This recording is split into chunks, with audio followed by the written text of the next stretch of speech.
What's up, RoyalSpartan Tribe? This is RoyalSpartan125, back for yet another great reaction. Okay, this is Operation Barbarossa, Part 1, Planning the Catastrophe. Okay, this is a requested video. There's like naval legends and all that come, don't worry. And if you want to request any history from like Middle Ages or medieval times, more than welcome. I love those time periods personally. No, it's not that I'm just interested, far more interested in those time periods for some reason. Always have been. I don't know why. It's the way it is. No idea what to expect from this one, apart from like it's World War II. I know that. Other than that, I have no idea. Okay, I do have a second channel, RoyalSpartan Take Two. I do movie and TV reactions on there, and if you want to help my new channel grow and get more of that stuff, just head over there. The links in the description down below. Subscribe to that channel and subscribe to this one if you haven't done so yet. But yeah, you'll be getting reminders throughout the video for that too, don't worry. Yeah, just head over there and help me out, yeah? That would be great. Okay, let's jump it.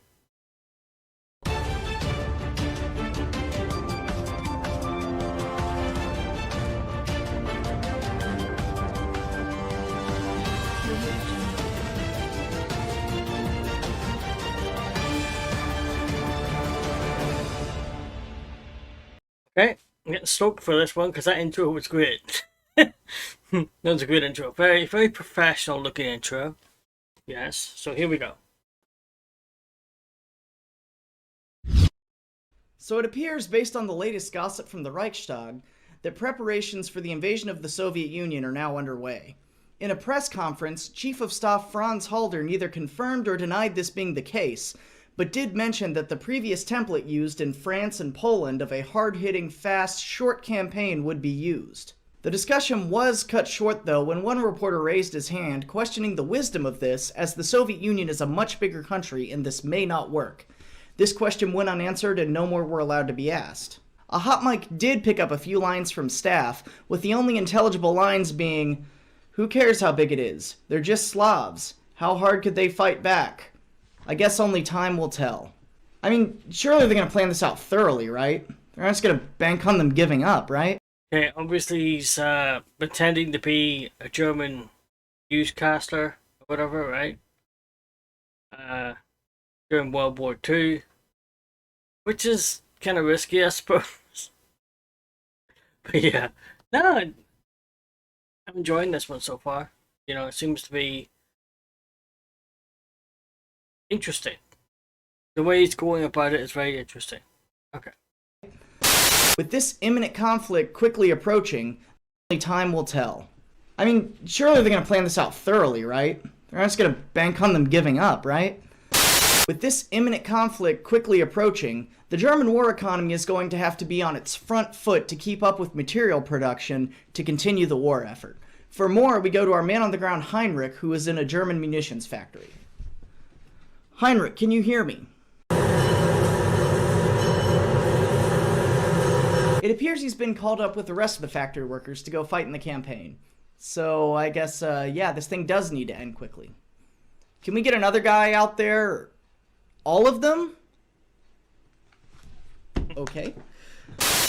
Well, apparently that's all we have for now. But tonight at 11, citizens of Berlin are claiming that their city is being bombed in a very strange case of the Mandela effect.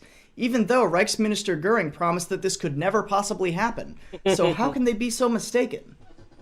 Real quick before we start, I'd like to thank Swagbucks for sponsoring this video. Swagbucks is a website where you can earn money from home by doing surveys, watching videos, playing games, stuff like that. It's super easy and something you can do in your downtime to build up points to earn gift cards to places like Amazon, eBay, Walmart, various restaurants, and travel sites. I actually used to build up as many points as I could and cash them out for gift cards and things that I could use for Christmas gifts at the end of the year. So if this is something In the spring of 1941, Germany looked to themselves and to a lot of... So if this is something that interests you, be sure to click the link in the description and sign up and get $5 just for doing so. In the spring of 1941, Germany looked to themselves and to a lot of the world as invincible. Quickly rearming into a highly militarized state after the Nazis took power, they were able to conquer almost all of their neighbors, the crown jewel of which being France, the foe that they had fought to a standstill in the last war, much to the happiness of the German High Command, many of whose members had been veterans of that war and lived through the defeat. Although Britain remained unconquered, by the end of the Greek campaign, the majority of continental Europe was under the Nazis' thumb, and Hitler was finally able to set his sights on the thing that he had been writing and speaking against for so many years. The, quote, Judeo-Bolshevist bastion of the Soviet Union. The physical embodiment of evil according to the actually evil Nazi ideology. And with his flanks secured as well as they could be, Hitler turned his gaze east. And the invasion was set for June 22nd, 1941. Where the German army, separated into three prongs, Army Group North, Center, and South, would move in and with a swift kick collapse the Soviet Union. The common narrative in the 70-plus years has gone something like this. Yeah, I have to say that I like how he's using the colored footage rather than the black and white. You can just see it better, you know, stands out a little bit more. Yeah, I'm enjoying this one. He's doing a good job. Really is. Army invades the USSR and in a series of incredible victories pushed the Red Army's Asiatic hordes back to the gates of Moscow, and would have gotten away with it if it wasn't for that meddling Russian winter and its stupid rainy season too. However, thanks to a lot of work from historians like David Stahill, whose work I'll be referring to a lot in this video, a much more realistic conclusion begins to unfold. As this operation is probably one of the, if not the most muddled by myths in all of military history. The first being that the German generals were all very nervous to take on the Soviet Union in the first place, and that they did so out of military obedience rather than their own wishes. This is something that comes straight from the German generals' memoirs after the war, as dead Hitler became a very convenient excuse for everything that went wrong in the war, and is an outcropping of the good old everything is Hitler's fault myth that's used to explain all of the German army's shortcomings. See this video by John House that I've referred to a few times for more information on that. It's all Adolf Hitler, Adolf Hitler, Adolf Hitler.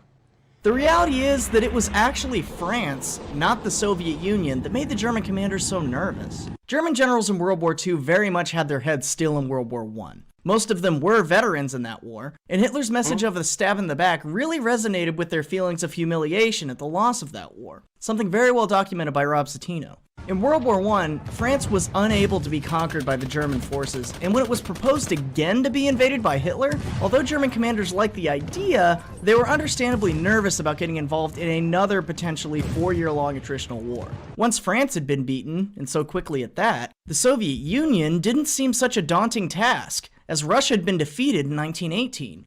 Yeah, this shows you how the German heads of the German army just had their heads up their butts, you know? They thought once France was conquered, that they were unbeatable. That was it, because France were their big enemy, the one they needed to defeat. You know what I mean? More than any other sort of thing. Because they, as I said, fought them to a standstill in the last war, you know? So, as far as the Germans are concerned, the French are the big bad, you know? They're the worst ones. Boy, were they wrong. Year-long attritional war. Once France had been beaten, and so quickly at that, the Soviet Union didn't seem such a daunting task, as Russia had been defeated in 1918. Add to this the unimpressive Red Army performances in the Poland campaign and the Winter War, along with their failing with expeditionary forces and military assistance in Spain, the USSR looked like it could not stand up to the full invading force of the German army, at least from their point of view at the time, resulting in a good bit of eagerness from the German High Command to take this on, and plans were drawn up. However, this is where the series of mistakes begin to be made that were not entirely obvious or were flat out ignored by those at the top at the time. The point of dissent in the German High Command was with the logistics officers. German Quartermaster General Edward Wagner raised a lot of concerns about taking on the Soviet Union in a typical German-style short campaign with the resources that Germany had currently at its disposal. Stahill mentions that in a memo from him to the High Command, he says that with the current stocks of supplies, an army of 2 million men, about half the number that would actually be deployed, 300,000 horses, also half of the number eventually deployed, and 500,000 vehicles, that the German army would only have enough supplies at the ready to reach Smolensk, which is right here, with the ultimate goal to many of them, Moscow, being a bit further along down here. So, what he's saying is that there were a lot more troops, a lot more horses, a lot more stuff being deployed than what they originally thought. That's crazy. It just shows you how much the Russians really gave them a run for their money, I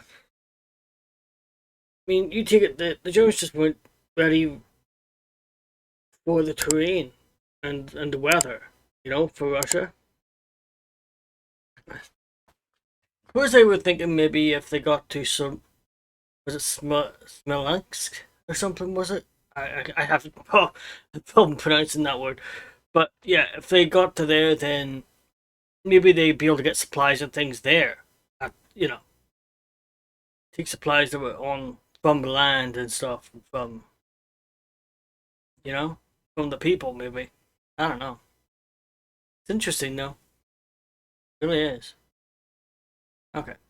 With the ultimate goal to many of them, Moscow, being a bit further along down here. And that to continue, you would see a kind of stop-start action needing to take place as more supplies would need to be created than shipped from Germany. In hearing this, you would think that that alone would be enough to either stop planning and abandon the operation, or completely rework it to have it be taken on at a smaller scale. However, those in the high command who knew about this did not see it as a problem, and the reason why really gets to the core of why Barbarossa ended up being such a failure. Germany historically, and in its moves in the previous conquests in World War II, had planned and fought short campaigns. Now this was mostly out of necessity, as Germany is a relatively small nation in Central Europe. They would mobilize their armies, fight their enemy, and demobilize, sending the men back to work in the factories creating material for the next move. This meant that for the German war economy to continue functioning, that Barbarossa had to be planned and executed as a short campaign. The High Command promised the German industrial companies that they would have their workers back by September, meaning they planned to invade, subdue, and demobilize in about 3 months. What? Wow. Which is a template that completely worked in Poland and Western Europe, with small countries with limited areas for their armies to retreat into, though once enough infrastructure was taken, the country had no choice but to surrender. But in the vastness of the Soviet Union, this tactic was not going to fly. And, like I said previously, these were things that were missed or completely ignored. And this was compounded by the atrocious intelligence provided by the intelligence arms of the German army, who were, to their credit, able to guess fairly accurately the numbers of Soviet troops on the border, but entirely misjudged the number of reserve units that were either further back or in the form of trained reservists that could be called up. The German intelligence was, they were pretty wrong, man. Wow. Yeah, I bet they got a bit of a chewing out there. Once they realised, like, hey, what the hell? What the hell? You told us there was only these amount of troops. What about the reserves? Did you even think to look at the reserves and figure out how many reserves they had? Obviously not. That's nuts.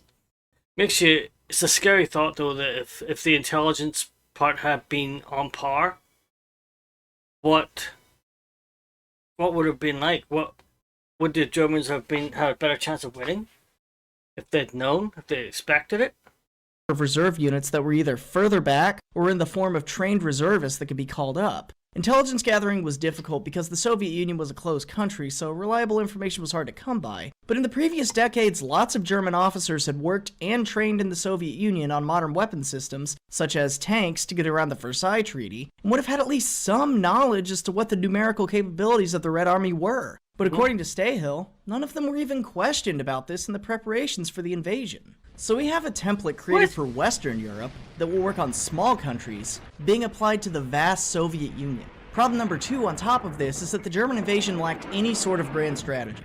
The only real objective was to conquer Russia, and that's left rather vague as to what it means. There was some mention of once they captured Moscow and had conquered basically all the good parts of the Soviet Union, setting up a defensive position called the Archangelsk-Astrakhan Line, or AA Line, which was kind of a general stopping point where they would set up defensive positions and call the thing a success. But the general hope was just to collapse the Soviet Union to where there was no more resistance and it would be completely in German hands, which is really just too broad and very open to interpretation. German commanders really thought that the Soviet Union was in such a weakened state that they would drive in as far as Minsk or at the furthest Smolensk and would have destroyed the Red Army and its command structure to the point that no organized resistance would be possible and that the remaining conquest would just be a smooth march through the Soviet Union. How inept at your job would you have to be to do this, to be at this point? Imagine where you're working right now. Imagine what job you're in right now. If you had messed up this badly, would you still be working there? Would you still be a worker in that factory or whatever, yeah? Or office, or whatever it is. If you have a trade and you're working for a company, you know, to say you work with wood or you work with, you know, metal or whatever, yeah? You're working at a building site, you screw up this badly, or the equivalent of it, and whatever job you're in, are you still going to be working in that place? No. No.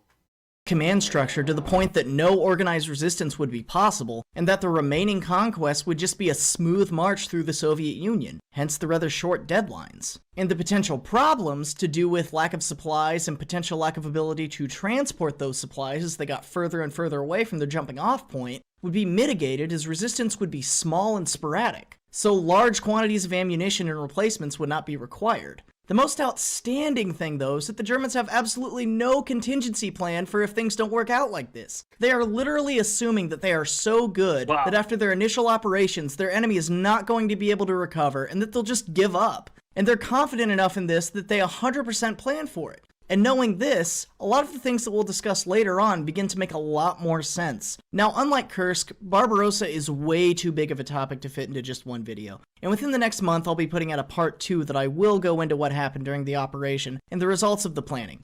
I know, I'm sorry! But before I wrap this up, the biggest question that I had when looking into all of this is why? Why would they go forward with something that had so many variables and not put any thought into what happens if it doesn't go exactly as they expect it to? Yeah. I mean, at least just in case. The supply situation alone seems like it would be enough to really take a step back and rethink the whole thing. And it seems like no reasonable person would pursue this. And I think the answer to it is that you can't answer this reasonably because you're not dealing with a reasonable thought process. And once you realize that, it starts to make a lot of crazy decisions that the Germans make in World War II as a whole make at least a little more sense. In one of Stahill's lectures for his books, I think he words this very well, and I'll paraphrase it.